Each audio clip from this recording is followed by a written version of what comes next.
Hello दोस्तों, welcome to the my YouTube channel educational point. तो स्वागत है आपका मेरे इस नए वीडियो में। आज मैं लेके आई हूँ आप लोगों के लिए अयोध्या सिंह उपाध्याय हरिऔध जी का जो कि है अभ्यास प्रश्न में जो उनके पद्यांश है यानी कि पवन दूतिका, उनसे रिलेटेड कुछ संदर्भ सहित व्याख्या। तो पार्ट 1 के वीडियो में हमने 6 पैराग्राफ को समझ लिया था। आज है पार्ट 2 का वीडियो। तो पार्ट 2 के वीडियो में हम देखेंगे 7वां पैराग्राफ से लेके, ठीक है।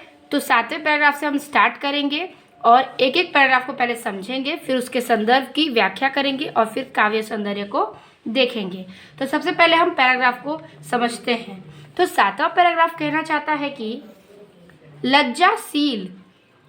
लज्जाशीला पथिक महिला जो कहीं दृष्टि आए, होने देना विकृत वसना तो नु तू सुंदरी को, जो थोड़ी सी भी श्रमित वह हो, गोद ले श्रांति खोना, होठों की और कमल मुख की मगलान लाए मिटाना। ठीक है, मलान लाए मिटाना। तो यहाँ पे एक एक शब्द का अर्थ क्या कहना चाहता है। कह रहा है कि लज्जाशील पथिक, यानी कि कवि कहते हैं कि लज्जाशील घूंघट से युक्त, पथिक का मतलब होता है घूंघट से युक्त, यानी कि लज्जाशील यानी कि लज्जा में घूंघट से युक्त महिला यानी कि स्त्री। फिर कह रहा है आगे कि जो कहीं दृष्टि आवे, यानी कि कवि कहते हैं, यानी कि वो अगर किसी व्यक्ति को भेजती हैं श्री राधा रानी, तो कहती है कि लज्जाशील पथिक यानी कि लज्जा से लीन कोई घूंघट से युक्त महिला आपको कहीं नजर आए, यानी कि रास्ते में आपको कहीं एक घूंघट से ढकी हुई महिला दिखती है, तो होने देना विकृत वसना, यानी कि मिले तो, यानी कि दिखाई दे तो उसके विकृत वसना का मतलब वस्त्रहीन, ठीक है, वस्त्रहीन मत करना, यानी कि उसे क्या करना, तुम होने मत देना विकृत वसना, यानी कि उसको क्या करना, वस्त्रहीन मत करना। तो न तू सुंदरी को, यानी कि तुम उसको क्या करना, वस्त्रहीन मत करना। अगर वह थकी हुई हो तो क्या करना, और वह सुंदरी को देखना तो तुम उसे वस्त्रहीन मत करना।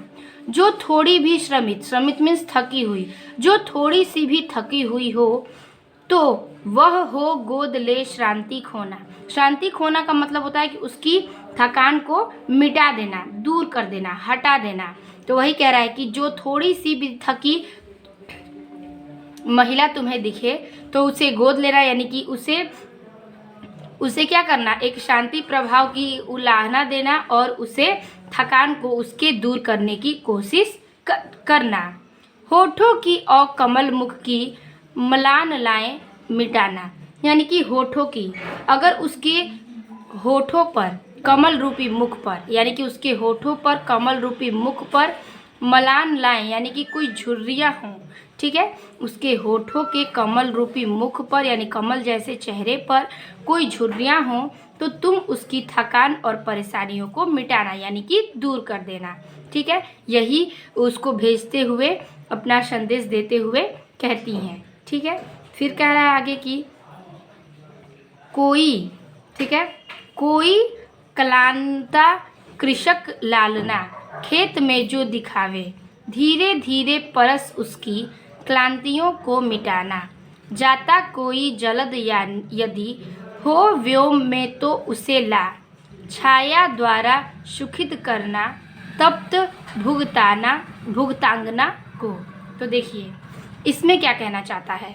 तो इसमें कह रहा है कि कोई क्लांता यानी कि कोई थकी हुई, यानी कि परेशान, कृषक ललना यानी कि कृषक, यानी कि कृषि के क्षेत्र में कोई तुम्हें परेशान दिखे, खेत में, यानी कि कोई भी स्त्री तुम्हें खेतों में थकी हुई और परेशान दिखती है, ठीक है, खेत में जो दिखावे, यानी कि कोई भी स्त्री तुम्हें परेशान खेत में या फिर क्या करे, परेशानी से थके हुए दिखाई देती है किसी खेत में, तो धीरे धीरे परस उसकी, यानी कि तो तुम धीरे धीरे उसके स्पर्श को, परस यानी कि स्पर्श, उसकी क्लांतियों को मिटाना, यानी कि उसकी थकान को मिटाना। क्या करना, तुम अगर जानना किसी खेत में कोई स्त्री थकी हुई वहाँ पे है तो तुम क्या करना, वहाँ जाना और उसके स्पर्श रूपी थकान को मिटाना।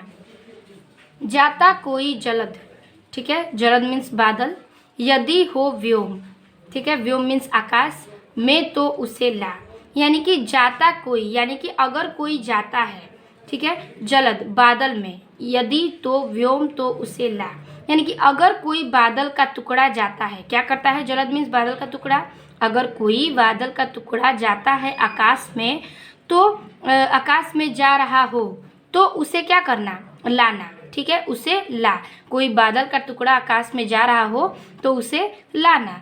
छाया द्वारा सुखित करना, यानी कि उसकी छाया से उसे क्या करना, सुखी करना, यानी कि खुशी प्रसन्न करना, ठीक है, उसे बचाना और छाया रूपी देकर बादल से उसे सुखी करना, यानी कि सुख प्रदान करना।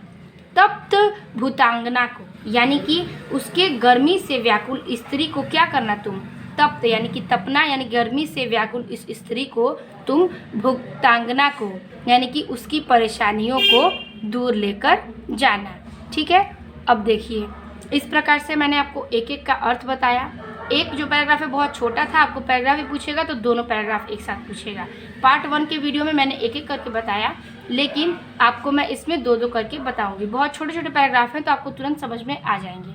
अब हम इन दोनों के बीच का संदर्भ और इन दोनों का एक साथ व्याख्या देखेंगे। तो हेडिंग कर लेंगे लज्जाशील पथिक डॉटेड भुक्तांगना को, ठीक है।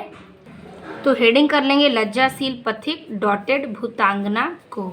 संदर्भ लिखेंगे कि प्रस्तुत पद्यांश हमारी पाठ्य पुस्तक हिंदी में संकलित एवं अयोध्या सिंह उपाध्याय हरिऔध द्वारा रचित पवन दूती पाठ से लिया गया है, ठीक है। ये हो गया आपका संदर्भ। व्याख्या लिखेंगे कि कवि कहते हैं कि लज्जाशील घूंघट से युक्त राहगीर, यानी कि राह में चलती, यानी कि राह में कोई महिला मिले और दिखाई दे तो उसको वस्त्रहीन मत करना। अगर वह थकी हुई हो तो उसे गोद लेना और उसकी थकान को दूर कर देना। उसके होठों की और कमल रूपी मुख की झुर्रियाँ को मिटा देना, ठीक है। फिर लिखेंगे कि कोई थकी हुई परेशान स्त्री खेत में दिखाई दे तो धीरे धीरे स्पर्श करके उसकी थकान को मिटाना। अगर कोई बादल का टुकड़ा आकाश में जा रहा हो तो उसे लाकर के छाया में सुखी करना और गर्मी से व्याकुल स्त्री को प्रसन्नचित करना, ठीक है। तो ये था, जैसे जैसे मैंने आपको बताया उस प्रकार से आपको व्याख्या लिखना है। काव्य सौंदर्य देख लेते हैं। तो काव्य सौंदर्य है इसका भाषा खड़ी बोली, शैली प्रबंध, छंद है मंदाक्रांता और इसके अलंकार हैं रूपक और पुनरुक्ति प्रकाश। पुनरुक्ति मतलब एक ही भाषा जो बार बार आए, तो आपके इस पैराग्राफ में धीरे धीरे 2 बार आया था, इसलिए वो पैराग्राफ में आपका पुनरुक्ति प्रकाश का अलंकार है। तो ये हो गया आपका काव्य सौंदर्य। अब देखेंगे हम आपका 9वां पैराग्राफ। तो आगे के पैराग्राफ है 9वें पैराग्राफ की, जाते जाते पहुँच मथुरा धाम में उत्सुका हो, न्यारी शोभा वर नर की देखना, मुग्ध होना, तू होवेगी चकित लख के मेरू से मंदिरों को, आभा वाले कलश जिनके दूसरे अर्क से है, ठीक है। तो देखिए क्या इसमें कहता है, जाते जाते, यानी कि कवि कहते हैं कि तू जाते जाते पहुँच, यानी कि पहुँच कर, मथुरा धाम, यानी कि तू मथुरा धाम जाते जाते पहुँच कर क्या करना, में उत्सुकता हो, यानी कि तुम्हें उत्सुक होकर तुम उपवन की क्या करते हो, वहाँ पर शोभा देखते हो, यानी कि जाते जाते मथुरा पहुँचकर तुम बहुत उत्साहित होते हो। न्यारी शोभा वर नगर को देखना, मुग्ध होना, यानी कि तुम अनुपम की शोभा, यानी कि न्यारी अनुपम की शोभा को देखकर, वर यानी कि श्रेष्ठ, नगर यानी कि तुम वहाँ के श्रेष्ठ नगर की शोभा देखना और वहाँ पर क्या होना, मुग्ध होना, यानी कि उसमें मोहित हो जाना। मुग्ध मीन्स मोहित होना। तो वहाँ के शोभा को और श्रेष्ठ नगर को देखना और फिर मुग्ध हो जाना। तू हवेगी चकित, यानी कि तुम देखते ही आश्चर्यचकित हो जाओगी, क्या, लख के मेरू मंदिरों को। लख के मेरू का मतलब बड़े बड़े ऊंचे ऊंचे और पहाड़ों से युक्त जो है मंदिरों को देखकर तुम आश्चर्यचकित हो जाओगी। आभा वाले कलश जिनके दूसरे अर्क से हैं, ठीक है। आभा वाले आश्चर्यचकित, यानी कि कहने का मतलब यहाँ पर ये है कि तू पर्वत के समान, ठीक है, मंदिरों को देखकर, आभा वाले का मतलब होता है उसकी चमक को कलश के पूर्व, यानी कि उसके चमक जो है वो परिपूर्ण होकर कलश के रूप में, अर्घ का मतलब होता है सूर्य और कलश का मतलब होता है कलश यानी कि गोल, आभा वाले का मतलब होता है चमक, यानी कि तू कलश रूपी चमक के प्रति किसी दूसरे के सूर्य के समान तुम्हें वो मंदिर लगेंगे। उन मंदिरों की चमक ऐसी है कि तुम्हें वह मानो किसी दूसरे सूर्य के प्रति समान दिखाई देंगे। ठीक है, फिर नीचे वाला पैराग्राफ कह रहा है कि देखे पूजा समय मथुरा, मंदिरों मध्य जाना, नाना वाद्यों मधुर स्वर की मुग्धता को बढ़ाना, कीवा लेके रुचि तरु के शब्दकारी फलों को धीरे धीरे मधुर रव से मुग्ध हो बजाना। ठीक है, तो देखिए इसमें क्या कह रहा है, कह रहा है कि देखे पूजा, यानी कि तुम मथुरा जाना तो वहाँ की पूजा को देखना। ठीक है, समय पूजा, यानी कि तुम मथुरा जाकर उस समय की पूजा को देखना, और मंदिरों के मध्य जाना, यानी कि मंदिरों के पास जाना, यानी कि मथुरा जाना तो पूजा के समय तुम मंदिरों के पास जाना और देखना। क्या देखना? नाना मीन्स होता है विभिन्न प्रकार के, वाद्यों मधुर स्वर की मुग्धता को बढ़ाना, यानी कि विभिन्न प्रकार के वाद्यों, यानी कि वाद वाला यंत्र जो है उसके मधुर स्वर, यानी कि वीणा वाले जो मधुर स्वर हैं, विभिन्न प्रकार के स्वर जो हैं वो मधुर स्वर की मधुरता, यानी कि मधुरता को उसको आगे बढ़ाना, उसकी मधुरता में वृद्धि कर देना। ठीक है, कीवा लेके रुचिर तरु के शब्दकारी फलों को, यानी कि कीवा का मतलब होता है अथवा लेके रुचिर तरु, यानी कि सुंदर तरुवर, यानी कि पेड़ों का जो तना है, तो अथवा उस सबको लेके उसके रुचिर यानी कि सुंदर तरुवर के शब्दकारी फलों को, यानी कि उस फलों के तरुवर के शब्दकारी को लेकर, यानी कि अथवा लेकर सुंदर तरु वाले फलों के शब्द, यानी कि झुंझुने को।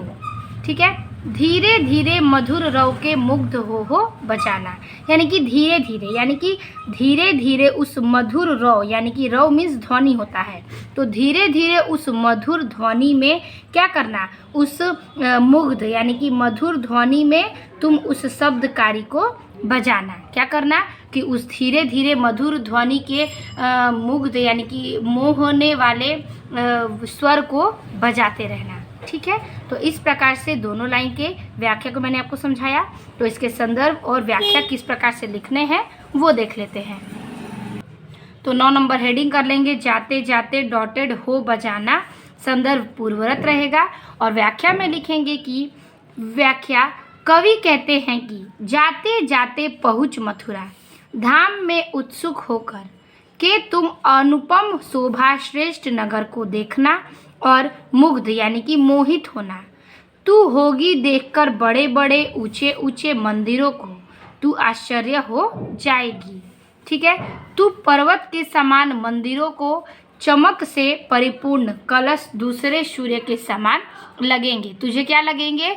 जो सूर्य है मतलब सूर्य के रूपी कलश हैं वो इस सूर्य के चमक के समान लगने लगेंगे। फिर दूसरा लाइन जो था वो है कि मथुरा जाना पूजा के समय मंदिरों के मध्य पर जाना और देखना, विभिन्न प्रकार के वाद्य यंत्र के मधुर स्वर को उसकी मधुरता में और वृद्धि कर देना, अथवा लेके सुंदर तरु वाले फलों के शब्द वाले झुंझुने को धीरे धीरे मधुर ध्वनि से शब्दकारी फलों को क्या करना, बजाना। ठीक है, तो ये था आपको जैसे मैंने बताया उसकी व्याख्या। काव्य सौंदर्य देख लीजिए, तो काव्य सौंदर्य में लिखना है आपको, इसका भाषा है खड़ी बोली, शैली है प्रबंध, छंद है मंदा क्रांता और अलंकार है इसमें पुनरुक्ति प्रकाश। तो ये हो गया आपका इस प्रकार से 9वें 10वें का व्याख्या। अब हम देखेंगे 11 और 12 पैराग्राफ। तो इस प्रकार से 11 पैराग्राफ कह रहा है कि तू देखेगी जलद तन को, जा वहीं ददगता हो, होंगे लोने नयन उनके, ज्योति उत्कीर्णकारी, मुद्रा होगी वर वदन की, मूर्ति सी सौम्यता की, सीधे साधे वचन उनके, सिक्त होंगे सुधार से। ठीक है, सुधार से। तो इसमें क्या कहना चाहता है, तो देखिए कह रहा है कि तू देखेगी, यानी कि कवि कहते हैं कि तू देखेगी जलद तन। जलद तन का यानी कि इसका मतलब ये होता है कि श्री कृष्ण को, यानी कि श्याम सुंदर को। तू श्री कृष्ण को देखेगी, को जा वही तज्ञता को, यानी कि तज्ञता मतलब होता है स्थिर हो जाना, यानी कि तू श्री कृष्ण को देखेगी और वहाँ जाकर स्थिर होकर के वो होंगे, क्या होंगे, वहाँ पर वो स्थित ही होंगे। होंगे लोने नयन उनके, ज्योति उत्कीर्णकारी।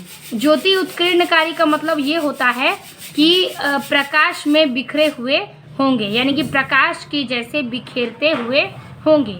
तो होंगे लोने नयन उनके, यानी कि उनके होंगे सुंदर नयन। कैसे, जैसे कि उनके प्रकाश के क्या कहते हैं, बिखेरते हुए होंगे, उनके नयन प्रकाश के जैसे बिखरे हुए होंगे। मुद्रा होगी वन वदन की, ठीक है, उनकी मुद्रा यानी कि मुद्रा होगी वर वदन की मूर्ति सी शोभ्यता की, यानी कि और उनकी मूर्ति के समान चेहरे और सौंदर्यता के सुंदर वर जैसी होंगी, यानी कि उनका जो चेहरा है वो क्या होगा, एक सुंदर वर के जैसा मूर्ति के स्वरूप सौंदर्यता से दिखाई पड़ेगा। सीधे साधे वचन उनके, सिक्त होंगे सुधार से। तो फिर इसके आगे कह रहा है कि मुद्रा होगी वर, यानी कि उनका जो चेहरा है वो मूर्ति के समान सौंदर्यता यानी कि सभ्यता होगी और सुंदर तुम्हें दिखाई पड़ेगी। सीधे साधे वचन उनके, यानी कि उनके वचन जो हैं मानो रिक्त यानी सिक्त यानी कि अमृत होंगे सुधा से। सिक्त मतलब अमृत, यानी कि उनके वचन तुम्हें क्या करेंगे, अमृत के जैसे सने हुए होंगे। ठीक है, तो ये पैराग्राफ का ये अर्थ हुआ। फिर कह रहा है कि नीले फूले कमल दल सी, गात की श्याम्यता है, पीला प्यारा वसन कटी में पहनते हैं फबीला, छूटी काली अलक मुख की क्रांति को है बढ़ाती, सदस्त्रों में नवल तन की फूटती सी प्रभा है। ठीक है, तो देखिए इसमें क्या कहना चाहता है, इसमें कह रहा है कि नीले फूल यानी कि नीले फूलों की जैसी, कमल दल यानी कि कमल के पत्ते की गात की श्यामता है, यानी कि उनका जो श्यामता यानी कि शरीर का, ठीक है, शरीर का, तो नीले फूल के जैसी कमल के पत्तों की जैसी उनका क्या है, उसकी उसी के समान उसकी सामान्यता है। ठीक है, उसके समान उसकी सामान्यता है, उनके शरीर के नीलेपन का क्या है, वर्णन किया गया है, यानी कि कमल के पत्तों के समान नीले फूल सा खिला हुआ उनके शरीर का ढांचा है। पीला प्यारा वसन कटी में पहनते हैं फबीला, यानी कि पीला वस्त्र पहनते हैं, पीला प्यारा सा वस्त्र पहनते हैं। वसन मीन्स वस्त्र और कटी मीन्स कमर, और कमर में क्या करते हैं, पहनते हैं, और क्या करते हैं कि पीला वस्त्र सुंदर सा अपने कमर में पहने रखते हैं। छूटी काली अलक मुख की क्रांति को बढ़ाती, यानी कि यहाँ पे कह रहा है कि छूटी काली यानी कि उनके छोटे काले से लट, यानी कि अलग का मतलब होता है लट। लट क्या कर रहे हैं, मुख पर लटक रहे हैं, यानी कि छोटे काले से लट उनके मुख पर क्या कर रहे हैं कि लटक रहे हैं और उनकी शोभा को बढ़ा रहे हैं। क्रांति को है बढ़ाती, यानी कि शोभा को है बढ़ाती। ठीक है, फिर कह रहा है कि सहस्त्रों में नवल तन की फूटती सी प्रभा है, यानी कि और ऐसी सुंदर वस्त्र जो कि है पहने हैं कि मानो जैसे नवीन सी झलक उनके शरीर से फट रही हो। ठीक है, सहस्त्रों यानी कि वो ऐसे सुंदर से वस्त्र पहने हैं कि नवल यानी कि नवीन तन में, यानी कि उनके तन में जो कि है नवीन लग रही है, और पहनने के बाद उनके जो शरीर की प्रभा है वो फूटती हुई यानी कि खिलती हुई नज़र आती है। ठीक है, तो इसी प्रकार से हम इन दोनों का अब व्याख्या देखेंगे संदर्भ के साथ। तो हेडिंग करेंगे कि तू दिखेगी डॉटेड प्रभा है, संदर्भ पूर्वरत और व्याख्या में कहेंगे कि कवि कहते हैं कि तू देखेगी श्री कृष्ण को वहाँ जाकर के स्थिर होकर के तो होंगे सुंदर नयन, उनके प्रकाश को बिखेरते हुए होंगे और उनकी मूर्ति की समान चेहरे की सौंदर्यता होगी सुंदर वन के जैसी, और उनके वचन जो होंगे मानो अमृत से सने हुए होंगे। जैसे नीला, ठीक है, जैसे नीला फूला कोई कमल का पत्ता होता है, उसी के समान उनके शरीर का नीलापन है और पीला प्यारा सा वस्त्र उनके कमर में सुंदर सा पहनते हैं और उनकी छोटी काली लट लटक रही होगी और वो उनकी शोभा को बढ़ाती है और ऐसे सुंदर वस्त्र पहने हैं जैसे मानो नवीन सी झलक उनके शरीर से फट रही हो। ठीक है, तो ये लिखेंगे हम व्याख्या में। काव्य सौंदर्य देख लीजिए। काव्य सौंदर्य में लिखेंगे भाषा खड़ी बोली, शैली प्रबंध, छंद है मंदा क्रांता, अलंकार है अनुप्रास और उपमा का।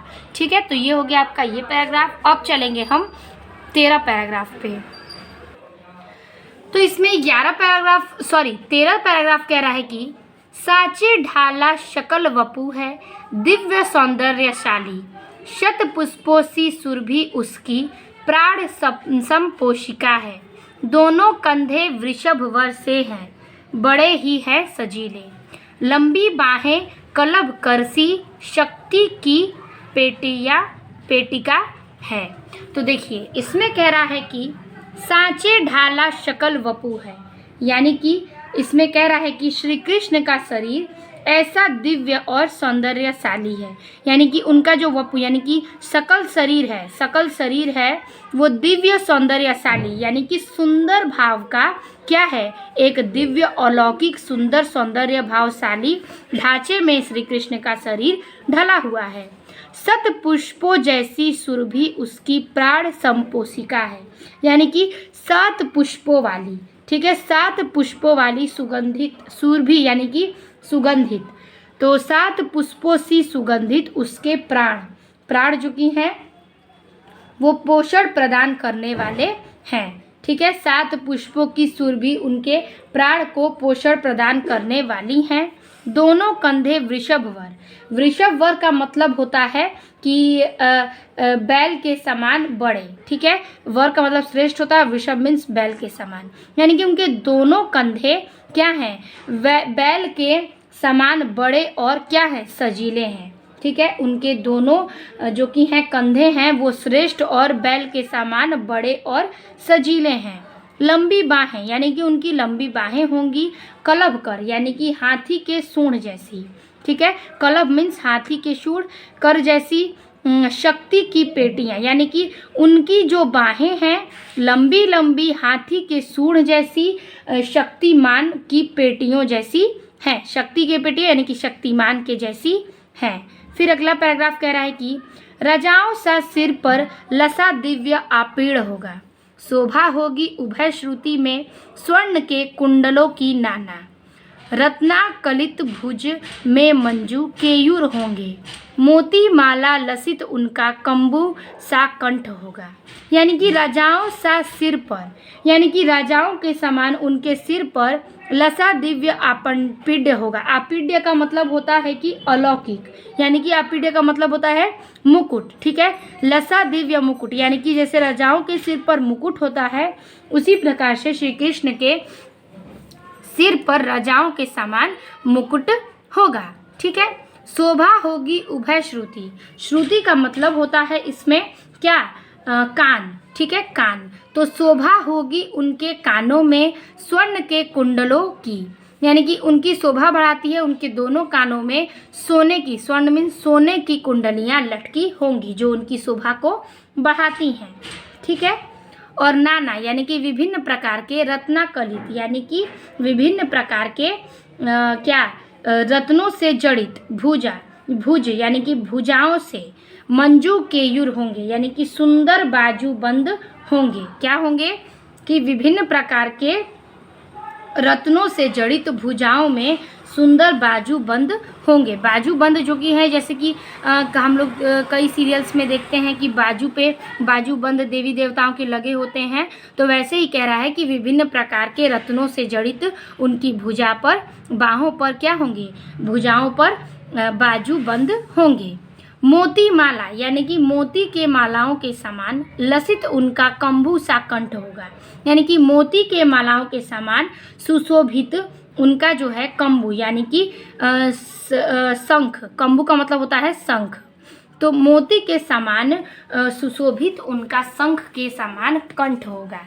शंख जैसे आवाज देने वाले उनके कंठ होंगे। ठीक है, तो जैसा कि मैंने आपको एक एक वर्ड को एक्सप्लेन किया हर एक चीज़, वैसे ही आपको इसके संदर्भ व्याख्या में लिखना है।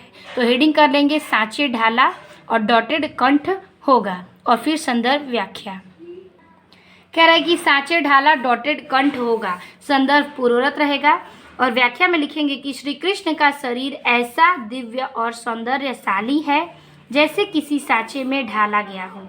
सत पुष्पों सी सुसंगठित उनके प्राणों का पोषण करने वाला है।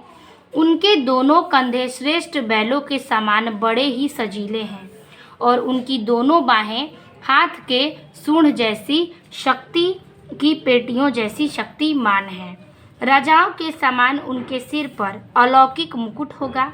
उनके दोनों कानों में सोने के कुंडलों की शोभा होगी, और विभिन्न प्रकार के रत्नों से जड़ित भुजाओं में सुंदर बाजूबंद होंगे, और मोती के मालाओं के समान सुशोभित उनका शंख जैसा कंठ होगा। ठीक है, तो इस प्रकार से आपको व्याख्या लिख देनी है।